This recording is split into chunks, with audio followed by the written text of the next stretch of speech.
Good evening, everyone. Welcome. Questions for England head coach Gareth Southgate. Please raise your hand and wait for the microphone. Just in the front.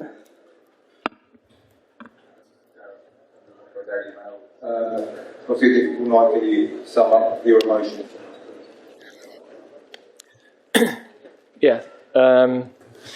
Look, to lose a final is incredibly tough. I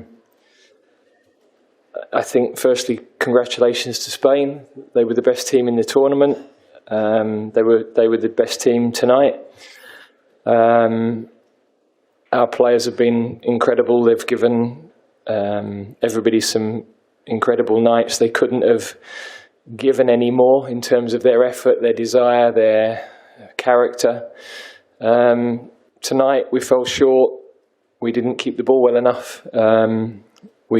We actually defended well in the first half, in particular, limited their possibilities, but we couldn't play through the counter press well enough, and we actually didn't really use the ball well until we were a goal down. Then we had a decent period in the game. We got the equalizer, but I think the physical toll of the issues we came into the tournament with, the extra time periods, and then tonight having as little of the ball as we did, ultimately that took a big toll, and I think was part of the reason why at the end, you know, legs had started to go and you start to make mistakes. But, you know, the players have pushed it till the 85th minute of the final game. They've been incredible, really.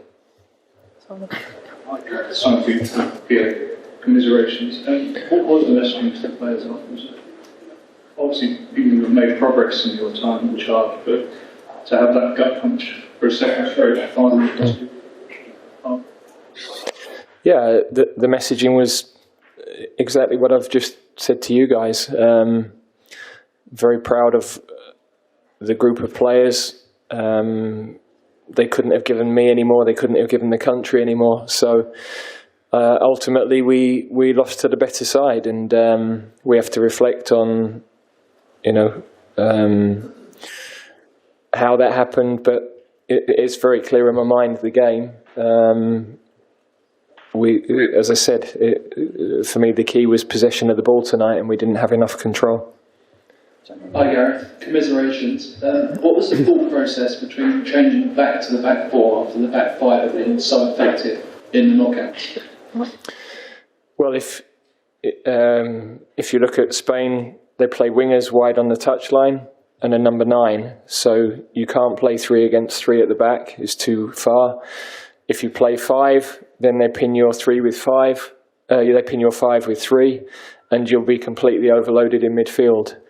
So the only solution is to play with the back 4, and then you have to work out the pressure in front of that. So the same as they were a +1 at the back against us.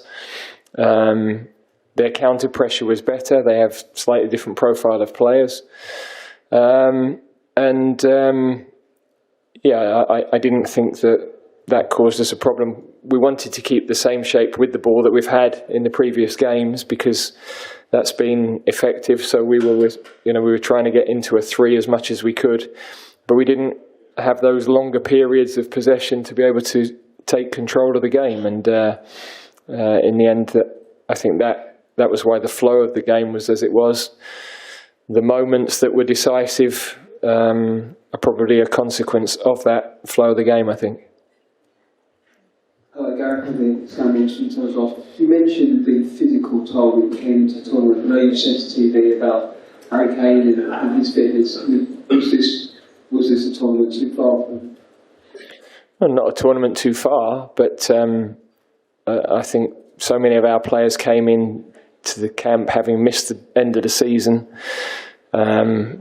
We've managed to get Luke through a 90 minutes when he hasn't played for 4 months. We've had Kobe as a young player who's done incredibly well, but the amount of football he's had this year, Jude, you could see we were about to take off because he looked, he was cramping as well.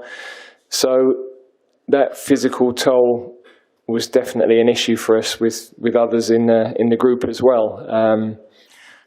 but of course that's exacerbated when you don't keep the ball earlier in the game. So yeah, look, there was a lot stacked against us tonight in terms of having a day less to recover from the previous game and having had the extra time periods that we did.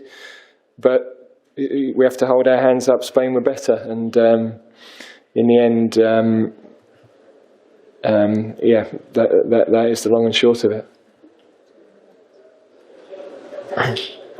What do you think was the problem with Harry Kane in this match?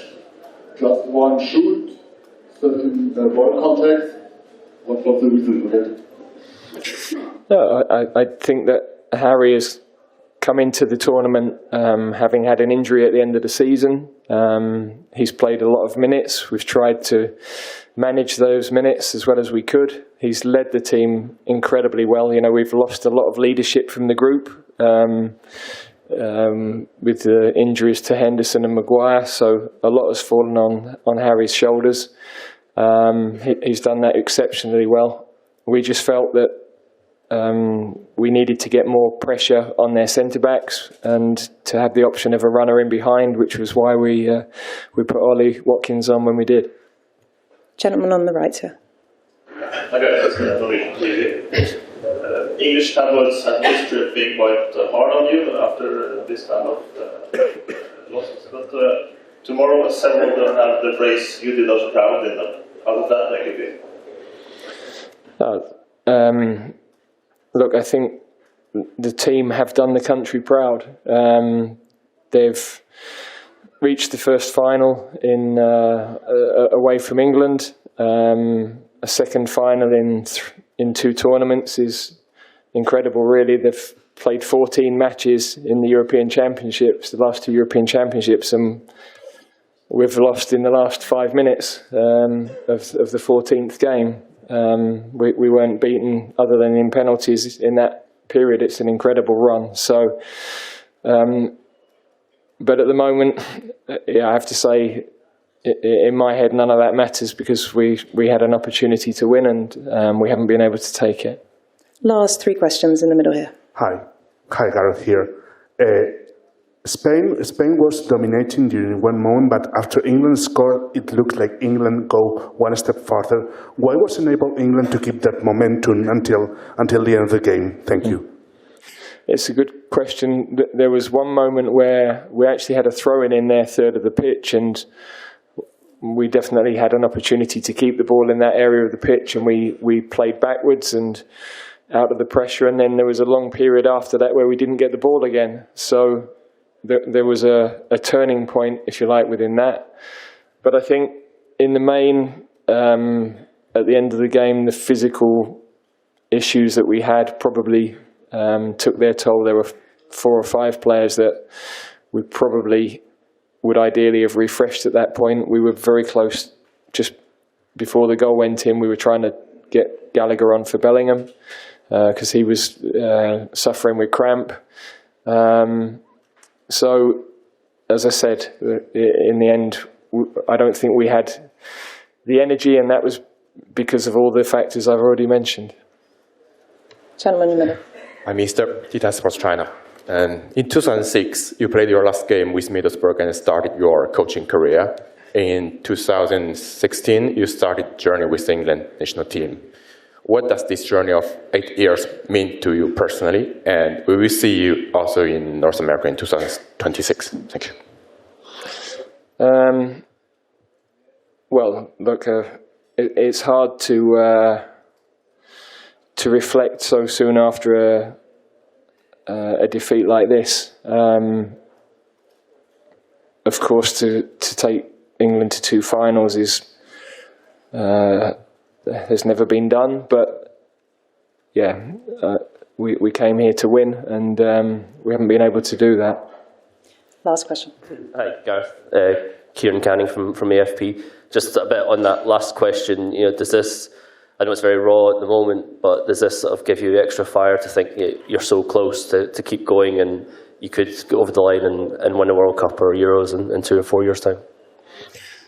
Yeah, look, I think that's not. I totally understand the question and understand you need to ask it, but I need to have those conversations with important people behind the scenes, and I'm obviously not going to discuss that publicly first.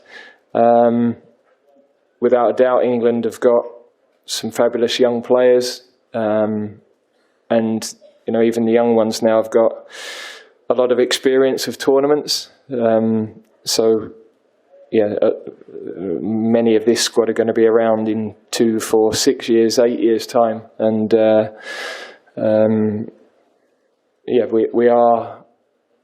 we have now been consistently back in the matches that matter. So it's the last step that we haven't been able to do. Thank you very much. Cheers. Thank you.